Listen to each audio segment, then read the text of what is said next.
Pogacar has come to the Tour de Romandie on debut, has dominated this week.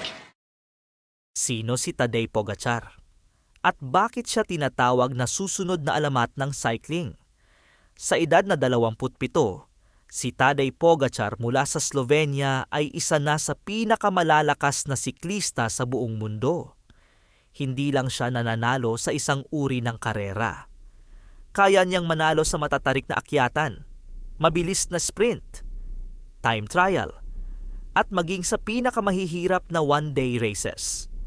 Marami ang humahambing sa kanya kay Eddy Merckx, ang itinuturing na pinakadakilang siklista sa kasaysayan.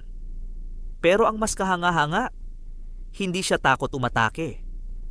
Habang ang ibang rider ay naghihintay ng tamang pagkakataon, si Pogacar ay kusang lumalaban at sumusubok manalo.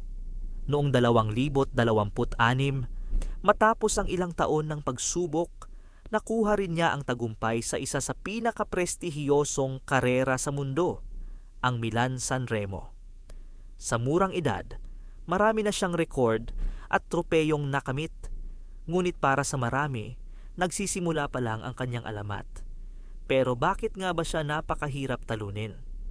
Ito ang Pedal Stories. At pag-usapan natin yan sa susunod